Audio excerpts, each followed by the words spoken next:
സനാതനധർമ്മത്തെ സനാതനമാക്കി നിലനിർത്തുന്നത്.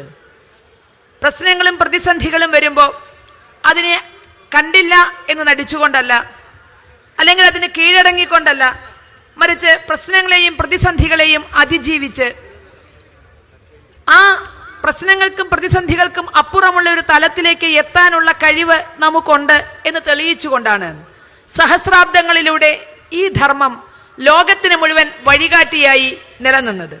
ലോകമതങ്ങളുടെ മാതാവ് എന്ന് വിവേകാനന്ദ സ്വാമിയെ കൊണ്ട് പറയിപ്പിച്ചത് ഈ ധർമ്മത്തിൻ്റെ ഇത്തരത്തിലുള്ള അന്യാദൃശ്യമായ കഴിവുകളാണ്.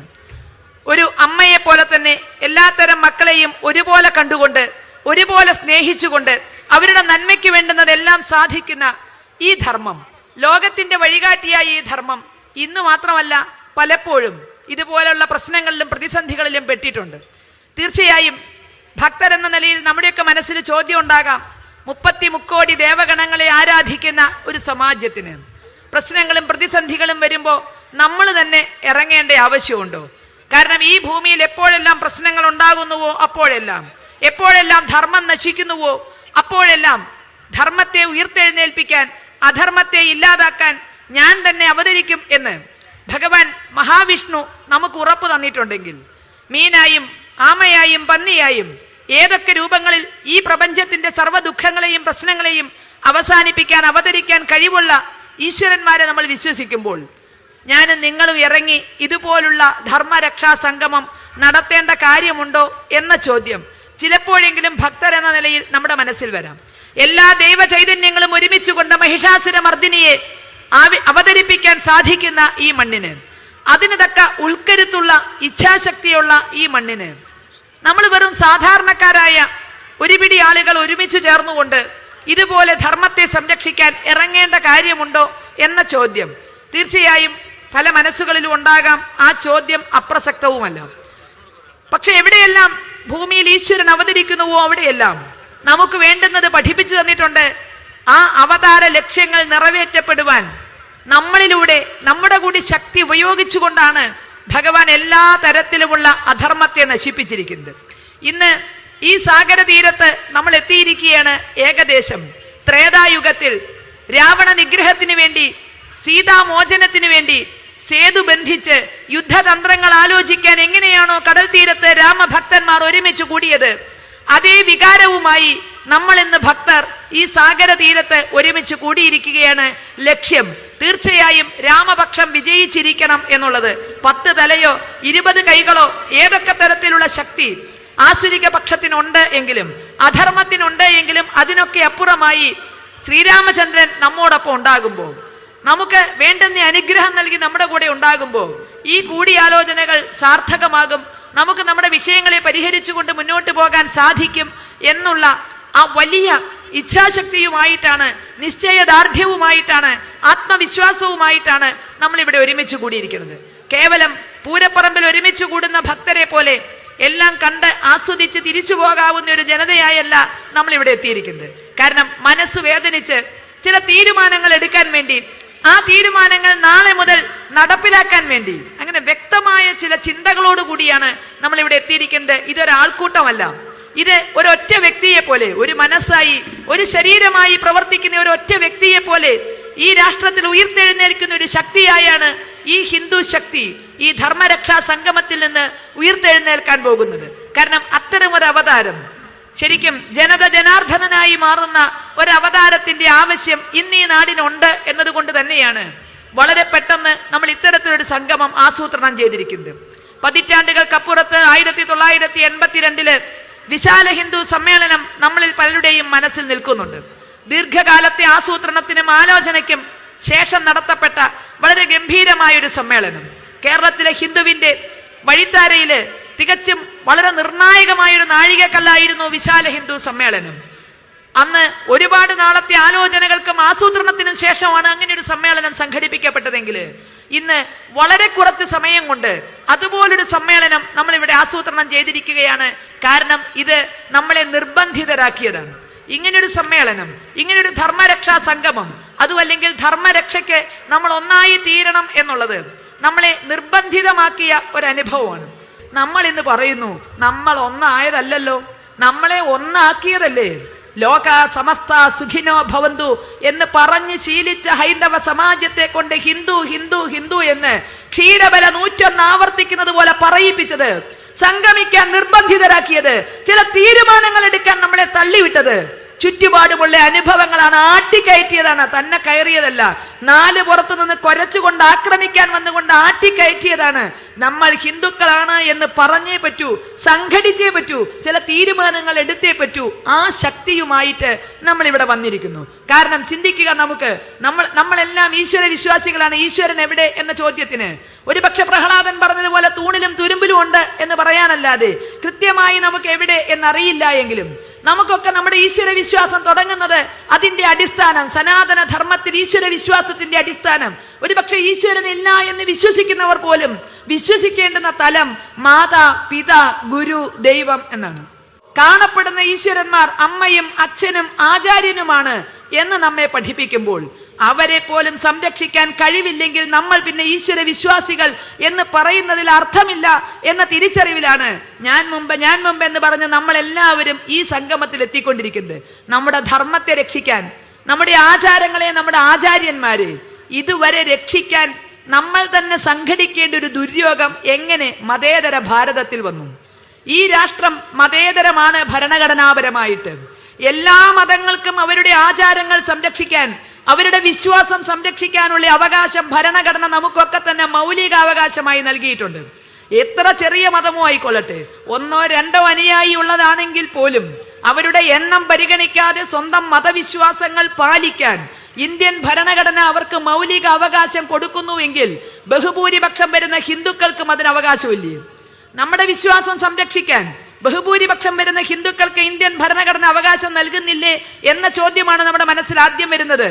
കാരണം ഇന്ന് കേരളത്തിൽ അക്ഷരമറിയാവുന്നവർ പലരും, എഴുത്തുകാരനായി അറിയപ്പെടാൻ ആഗ്രഹിക്കുന്ന പലരും, രാഷ്ട്രീയ പ്രവർത്തകര്, ഇങ്ങനെ പല തലത്തിലും പല തരത്തിലുമുള്ളവരെല്ലാം പേനയുന്തുമ്പോൾ പുരോഗമനത്തിന്റെ ഭാഗമായി അവരെല്ലാം ഛർദ്ദിക്കുന്ന ഒരു വാക്കുണ്ട്, ആൾദൈവങ്ങൾക്കെതിരെ ആൾദൈവങ്ങൾ തുറന്നു കാണിക്കപ്പെടുന്നു, അല്ലെങ്കിൽ മറ്റേ ഈ തരത്തിലുള്ള വിശ്വാസം ആൾദൈവത്തിന് വഴി, ഇങ്ങനെ ആൾദൈവം ആൾദൈവം ആൾദൈവം എന്ന് ക്ഷീരബല 101 ആവർത്തിക്കുന്ന മാതിരി ഇവിടുത്തെ എഴുത്തിലും പരാമർശങ്ങളിലും വരുമ്പോൾ ചോദ്യം ചെയ്യപ്പെടുന്ന ഒരു ജനതയുടെ വിശ്വാസമാണ്.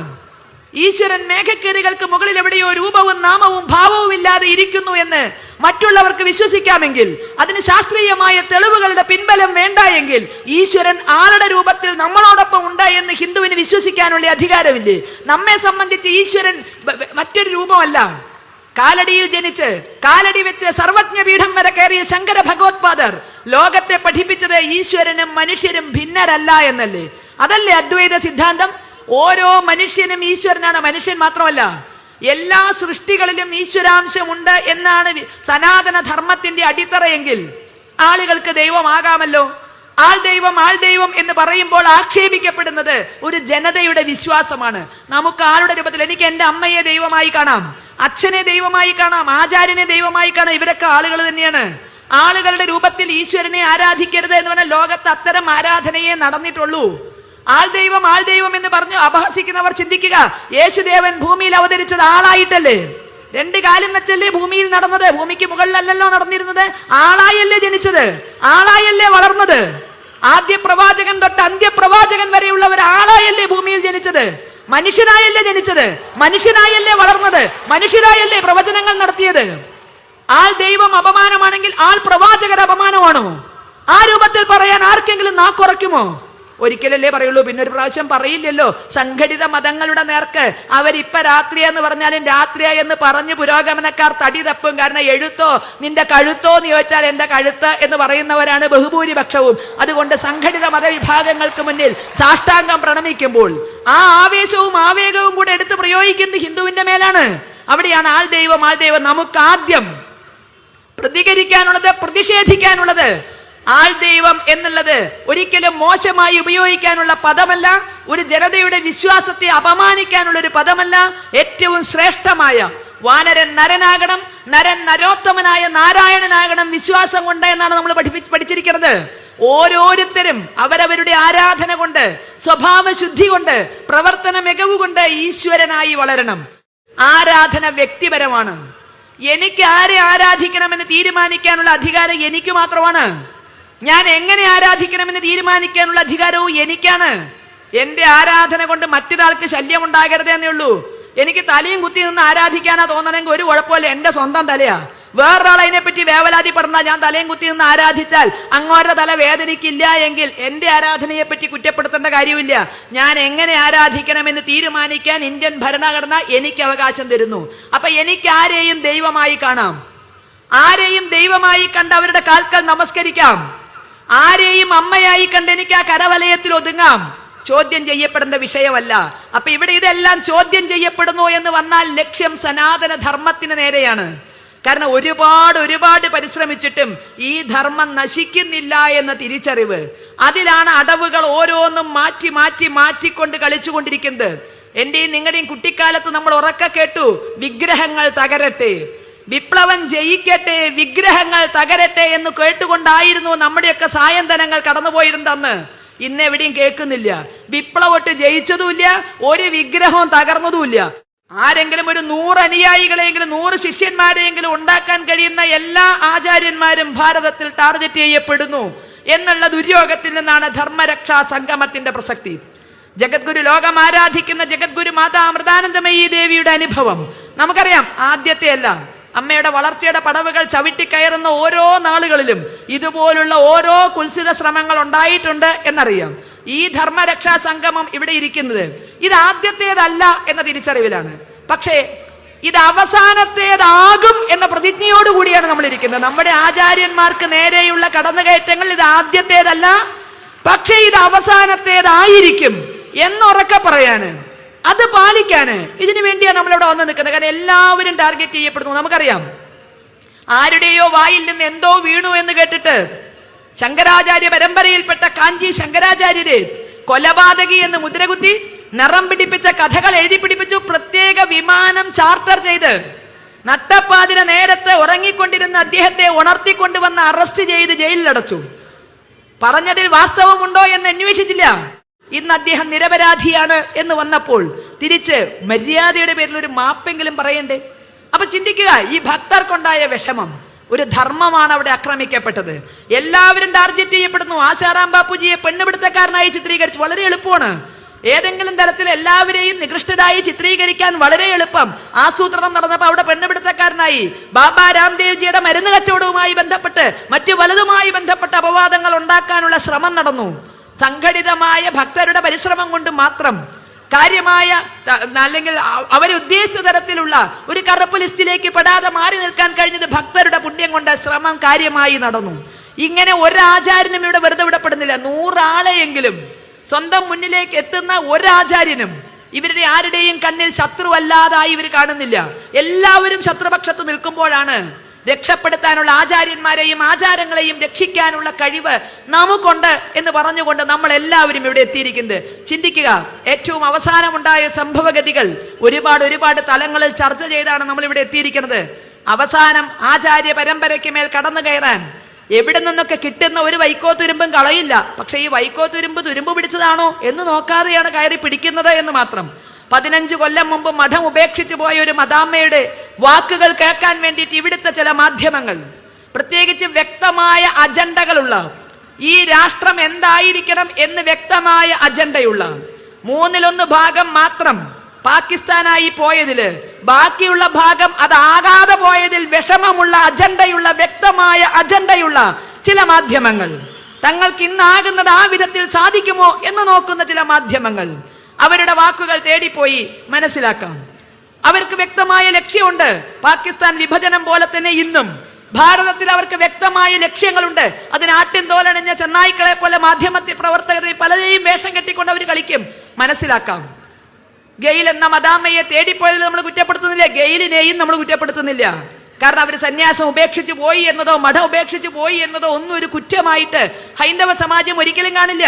കാരണം എല്ലാവരും ഇത്ര കാലം സന്യസിച്ചോളണം എന്ന നിർബന്ധമൊന്നുമില്ല. എന്ന് സന്യാസം നിർത്തണമെന്ന് തോന്നുന്നുവോ, സ്വന്തം ശരീരം അതല്ലാത്ത വല്ലതും ആഗ്രഹിക്കുന്നുണ്ടെങ്കിൽ ഉടനെ ഫുൾ സ്റ്റോപ്പ് ഇടാൻ ഈ ധർമ്മത്തിൽ അവകാശമുണ്ട്. എന്നെന്നും അല്ലാതെ വളരെ നിർബന്ധപൂർവ്വം ശരീരത്തെ കൊണ്ട് ഒന്നും അനുസരിപ്പിക്കണ്ട, മനസ്സിനെ കൊണ്ടും ഒന്നും അനുസരിപ്പിക്കണ്ട. അപ്പൊ ശരീരവും മനസ്സും ചില ആഗ്രഹങ്ങൾ ഉണ്ടെങ്കിൽ തീർച്ചയായും ആ വഴിക്ക് പോകാം. അത് ഗെയിലിനും പോകാം, സന്യാസം ഉപേക്ഷിച്ചു കൊണ്ട് പോകാം. അവർ പോയതിലോ ഇതിലൊന്നും നമുക്കാർക്കും ഒരു ആക്ഷേപമില്ല. പക്ഷേ കാലഹരണപ്പെട്ട വാക്കുകൾ തേടിക്കൊണ്ട് അതിനെ വെച്ചുകൊണ്ട് കേരളത്തെയും ഭാരതത്തെയും കലക്കാം, ഭാരതത്തെ ലോകത്തിന് മുന്നിൽ നാണം കെടുത്താം എന്ന് ചിന്തിച്ചിറങ്ങിയവര് അത് പറഞ്ഞാൽ വ്യക്തമായ ലക്ഷ്യങ്ങളുണ്ട്. കാരണം 15 കൊല്ലം മുമ്പത്തെ കാര്യങ്ങളും അല്ല, അതിനും അപ്പുറമുള്ള പതിറ്റാണ്ടുകൾക്ക് മുമ്പുള്ള കാര്യങ്ങളാണ് പറയുന്നത്. അവര് ഏതൊക്കെ തരത്തിൽ, കാരണം ഒരു തരത്തിലും തെളിയിക്കാൻ കഴിയാത്ത ആരോപണങ്ങൾ പറഞ്ഞാൽ അതുമ കയറി പിടിക്കാൻ എളുപ്പം. തെളിയിക്കാൻ പറ്റുന്ന ആരോപണമാണെങ്കിൽ ലേശം ബുദ്ധിമുട്ടുണ്ട്. ഇപ്പൊ ഒരു ഉദാഹരണം പറഞ്ഞുതരാം. ലൈംഗികമായ ദുരുപയോഗം ചെയ്തു എന്നൊക്കെ ഗെയിൽ എഴുതുമ്പോൾ ഇന്നിപ്പോ പറഞ്ഞ ഒരു വഴിയില്ല, പാടി നടക്കാന്ന് മാത്രമേ ഉള്ളൂ. സത്യം തെളിയിക്കാൻ ആർക്കും കഴിയില്ല, അതുകൊണ്ട് ധൈര്യമായി പാടി നടക്കാം. ഗെയിൽ തടികാക്കാൻ എടുത്തിട്ടുണ്ട്. ഗെയിൽ വ്യക്തമായ പുസ്തകത്തിന്റെ രചനയിൽ ഗെയിൽ പറഞ്ഞിട്ടുണ്ട്, ഇതൊന്നും സത്യമായിക്കൊള്ളണം എന്നില്ല. എന്തൊക്കെയോ വായി തോന്നിയത് മുഴുവൻ എഴുതിയിട്ട് പറയാം, ഇതൊന്നും സത്യമായിക്കൊള്ളണം എന്നില്ല, എന്റെ ചില തോന്നലുകൾ മാത്രമാകാം. അവര് വ്യക്തമായി പറഞ്ഞിട്ടുണ്ട്. പക്ഷേ കാള പെറ്റൂന്ന് കേട്ടപ്പോഴേക്കും കയറെടുക്കുന്നവർക്ക് ആ കയറിൽ ചിലരെ കുരുക്കണം എന്ന് വ്യക്തമായ അജണ്ടയുണ്ട്. അതുകൊണ്ടാണ് അവര് കയറെടുത്തത്. ഹൈന്ദവ സമാജത്തിനെതിരെ മാത്രം എന്തുകൊണ്ട് ഇങ്ങനെ? ആ ചോദ്യത്തിന്റെ ഉത്തരവാണ് ഈ സംഗമം. വെറുതെ ഉത്തരം പറയാനല്ല, പരീക്ഷയ്ക്ക് ഉത്തരം എഴുതി മാർക്ക് കിട്ടാനല്ല, നമുക്ക് വിജയിക്കണം, നമുക്ക് മുന്നിലെത്തണം. അത്തരം അന്വേഷണവുമായിട്ടാണ് നമ്മളിവിടെ ഓരോരുത്തരെത്തുന്നത്. കാരണം പല ചോദ്യങ്ങളും ഉത്തരം കിട്ടാത്ത ചോദ്യങ്ങൾ മനസ്സിലിങ്ങനെ തികട്ടി ഒരുപാട് കാലം ഇതൊക്കെ അടക്കി വെച്ചതാ. ഇനി പുറത്ത് ചോദിച്ചേ പറ്റൂ നമുക്ക്. ഏതായാലും ഗെയിലിന്റെ ഇന്റർവ്യൂ എടുക്കാൻ ജോൺ ബ്രിട്ടാസ് അമേരിക്ക വരെ പറന്നപ്പോ എനിക്ക് അതിൻ്റെ ഇടയ്ക്ക് സന്തോഷത്തിന്റെ ഒരു അനുഭവം ഉണ്ടായി. ജോൺ ബ്രിട്ടാസിന് നന്ദി. കാരണം ഗെയിലുമായി സംഭാഷണം നടത്തുന്നതിനിടയ്ക്ക് ഗെയിൽ എഴുതിയിട്ടുണ്ടത്രേ, അല്ലെങ്കിൽ അവരുടെ പുസ്തകത്തിലുണ്ട് എന്നൊക്കെ പറയുന്നു. അമൃതാനന്ദമയി മഠത്തിന് $700 കോടി ഡോളറാന്ന് എനിക്ക് തോന്നുന്നത് സ്വിസ് ബാങ്ക് ഡിപ്പോസിറ്റ് ഉണ്ട് എന്നോ മറ്റോ പറയുന്നു കേട്ടു. എനിക്കത് കേട്ടപ്പോൾ ഉണ്ടായ സന്തോഷം ചില്ലറയല്ല. ഗെയിലിന്റെ നാവ് പൊന്നായി തീരണേ എന്ന് ഞാൻ ആത്മാർത്ഥമായിട്ട് പ്രാർത്ഥിച്ചു. $700 കോടി സ്വിസ് ബാങ്കിൽ ഉണ്ട് എന്ന് കേട്ടപ്പോ ഗെയിലിന്റെ നാവ് പൊന്നാകണേന്ന് ഞാൻ ആകാവുന്ന ദൈവങ്ങളെയൊക്കെ വിളിച്ച് പ്രാർത്ഥിച്ചു. വേറെ ഒന്നുകൊണ്ടുമല്ല, കൊതി കൊണ്ടാ. ഏതെങ്കിലും ഒരു ഹിന്ദു സ്ഥാപനത്തിന് 10 ഉറുപ്പ്യ ഉണ്ടെന്ന് കേൾക്കാനുള്ള കൊതി കൊണ്ട്. അത് മാത്രമല്ല, ഇന്നലെകളിൽ പാകിസ്ഥാനിൽ നിന്ന് ഇറങ്ങി ഓടേണ്ടി വന്നു, ചാകേണ്ടി വന്നു. അതിനോടൊപ്പം കാശ്മീരിൽ നിന്ന് ഇറങ്ങി ഓടേണ്ടി വന്നു പതിറ്റാണ്ടുകൾക്ക് മുമ്പ്. കാശ്മീരിലെ ഹിന്ദു ഇന്ന് ഡൽഹിയിലും ജമ്മുവിലും ടെന്റ് അടിച്ച് കഴിഞ്ഞുകൂടാ റോട്ടിന്റെ വക്കത്ത്. അടുത്തിറങ്ങേണ്ടവർ മലയാളിയാണ്, അടുത്തിറങ്ങേണ്ടത് കേരളത്തിലെ ഹിന്ദുവാണ്. ഭാണ്ഡവും മുറുക്കി ഇറങ്ങി ഓടുമ്പോ തലയ്ക്ക് മുകളിൽ ഒരു കൂര കെട്ടാൻ, 4 ചട്ടിയും കലവും വാങ്ങിച്ച് ഉപ്പിട്ട് എന്തെങ്കിലും പുഴുങ്ങി തിന്നാൻ, അതിന് മഠത്തിന്റെ കയ്യിലുള്ള കാശെങ്കിലും ഉപകരിക്കുമല്ലോ ദൈവമേ എന്ന് വിചാരിച്ചിട്ടാണ് അവിടെ കിടക്കട്ടെ $700 കോടി എന്ന് വിചാരിച്ചത്. ഇറങ്ങേണ്ടി വരും ഉറപ്പ്. അനുഭവങ്ങൾ ഇത്തരത്തിലാണെങ്കിൽ ഇറങ്ങേണ്ടി വരും. അന്ന് തലയ്ക്ക് മേലൊരു കൂര കെട്ടാനോ 4 ചട്ടിയും കലവും വാങ്ങിക്കാനോ എങ്കിലും പ്രയോജനപ്പെടട്ടെ. ആ കാശ് അവിടെ ഉണ്ടാവണേ ദൈവമേ എന്ന് ആത്മാർത്ഥമായിട്ട് ആഗ്രഹിച്ചു. അല്ലാതെ എവിടെ കാശുണ്ടായിട്ട് നമുക്ക് എന്താ കാര്യം? ഗുരുവായൂർ 798 കോടി രൂപയുടെ ഡിപ്പോസിറ്റ് ഉണ്ട്. റൈറ്റ് ഇൻഫർമേഷൻ ആക്ട് അനുസരിച്ച് മേടിച്ചതാ. 798 കോടിയുടെ ഡിപ്പോസിറ്റ്. ആർക്കെന്ത് കാര്യം? അതിൽ 134 കോടിയും കാത്തലിക് സിറിയൻ ബാങ്കിലാണ് കിടക്കുന്നത്. 134 കോടി അങ്ങനെയുള്ള ബാങ്കുകളിൽ തരാതരം പോലെ മാറ്റി മറച്ചു വിട്ട് ബാങ്കുകാരിൽ നിന്ന് ഇസ്കാനുള്ളതൊക്കെ ഇസ്കാൻ പറ്റുന്ന വിധത്തിൽ ദേവസ്വം ബോർഡുകാരും സർക്കാരും മറ്റേ രാഷ്ട്രീയക്കാരും ഒരുമിച്ച് കളിക്കുമ്പോൾ അവിടെ പോകേണ്ടതായിട്ട് നമുക്കെന്ത് കാര്യം? ശബരിമലയിലെ, ഏറ്റുമാനൂര്, വൈക്കത്ത്, കാടാമ്പുഴയില് ആ കോടികൾ കണ്ടുകൊണ്ട് ഭാണ്ഡം മുറുക്കി ഇറങ്ങാൻ പറ്റുമോ ഹിന്ദുവിന്? അപ്പൊ അല്പമെങ്കിലും നമ്മളിലേക്ക് എത്തുമെന്ന് ഉറപ്പുള്ളിടത്ത് ഒരു 700 കോടി ഉണ്ടാന്നൊക്കെ കേട്ടപ്പോൾ ആത്മാർത്ഥമായിട്ട് ആനന്ദിച്ചു. പക്ഷെ ആ ആനന്ദത്തിന് അധികം ആയുസ് ഉണ്ടായില്ല. അമ്മ അപ്പോഴേക്കും പാലക്കാട് എത്തി. അമ്മ പാലക്കാട് വെച്ചിട്ട് പറഞ്ഞു, മക്കളെ എൻ്റെ 700 കോടി ഉണ്ടായിരുന്നെങ്കിൽ ഞാൻ ഈ നാടിന്റെ പട്ടിണി എന്ന് മാറ്റിയിരുന്നു എന്ന് വെച്ചു. അപ്പൊ അതും പോയി. വലിയ പ്രതീക്ഷ മനസ്സിലുണ്ടായതാ, സത്യമായി തീരണമേ എന്ന് വലിയ പ്രതീക്ഷ മനസ്സിലുണ്ടായതാ. പക്ഷെ അമ്മ കളവ് പറയില്ലല്ലോ. അമ്മയുടെ കാശുണ്ടായിരുന്നെങ്കിൽ അമ്മ രാജ്യത്തിന്റെ പട്ടിണി മാറ്റുമായിരുന്നു എന്ന് പറഞ്ഞപ്പോ അതും പോയി. എന്തുകൊണ്ട്? അമ്മ ടാർഗറ്റ് ചെയ്യപ്പെടുന്നു. അമ്മയുമായുള്ള വിവാദങ്ങളിൽ പാലിക്കേണ്ട മര്യാദകൾ പോലും പാലിച്ചില്ലല്ലോ. സ്ത്രീകളുമായി ബന്ധപ്പെട്ട വിഷയങ്ങളിൽ എത്ര ഒതുക്കത്തോടെ അടക്കത്തോടെയാണ് നമ്മൾ വാർത്തകൾ സംപ്രേഷണം ചെയ്യാറുള്ളത്. എന്നിട്ടും എന്തേ അമ്മയെ ദൈവമായി കാണണ്ട? അമാനുഷിക കഥാപാത്രമല്ല, ആചാര്യയല്ല, പക്ഷെ 60 വയസ്സ് കഴിഞ്ഞൊരു വൃദ്ധ എന്ന പരിഗണന ഈ വാർത്ത എടുത്തിട്ട് അലക്കിയ മാധ്യമങ്ങളോ മാധ്യമ പ്രവർത്തകരോ അമ്മയ്ക്ക് കൊടുത്തോ? സ്ത്രീയുമായി ബന്ധപ്പെട്ട വിഷയങ്ങളിൽ അടക്കവും ഒതുക്കവും നമ്മൾ കാണാറുണ്ട്. അതെന്തേ ഇവിടെ കാണാഞ്ഞത്? എല്ലാ നെറുകേടുകളും വിളിച്ചു പറയുമ്പോ അതിനകത്ത് സത്യത്തിന്റെ അംശം പോലും ഇല്ല എന്നറിയുമ്പോഴും ലോകം ആരാധിക്കുന്ന ഒരു വ്യക്തി എന്ന പരിഗണന കൊടുക്കണ്ട. 60 വയസ്സ് കഴിഞ്ഞൊരു വൃദ്ധയ്ക്ക് കൊടുക്കുന്ന പരിഗണന എന്തേ കൊടുക്കാഞ്ഞത്?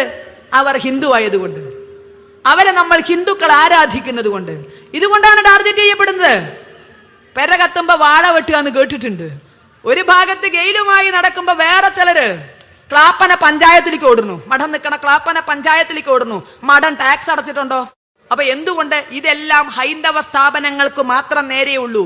എല്ലാ ശരവും ഏറ്റുവാങ്ങാൻ ഇനിയും നമ്മൾ ബാധ്യസ്ഥരല്ല. അതുകൊണ്ട് തന്നെ ഇനി കരയാനല്ല, നമ്മുടെ ജന്മം കരയാനല്ല, കണ്ണീരിനെ ശക്തിയാക്കി വിജയത്തിലേക്ക് കുതിക്കാനാണ്. ഇന്ന് നമ്മെ അധിക്ഷേപിക്കുകയും ആക്ഷേപിക്കുകയും ചെയ്യുന്ന മുഴുവൻ ആളുകളെയും നമ്മുടെ കാൽക്കൽ എത്തിക്കുന്ന ഒരു സുദിനം ഉണ്ടായിരിക്കും. അത്തരം ചില തീരുമാനങ്ങൾ എടുക്കാനാണ് നമ്മൾ ഇവിടെ ഒരുമിച്ച് കൂടിയിരിക്കുന്നത്. ഹിന്ദുവായാൽ അത് നടന്നിരിക്കും. അത്തരം പരിശ്രമങ്ങൾക്ക് നമുക്ക് ഒന്നിച്ചു നിൽക്കാം. നമ്മുടെ ഈശ്വരന്മാരും ആചാര്യന്മാരും ആ കാര്യത്തിൽ നമ്മെ നയിക്കട്ടെ എന്ന് ആത്മാർത്ഥമായി പ്രാർത്ഥിച്ചുകൊണ്ട് ഞാൻ എൻ്റെ വാക്കുകൾ നിർത്തുന്നു. നിങ്ങൾക്ക് നന്ദി. വന്ദേ മാതരം.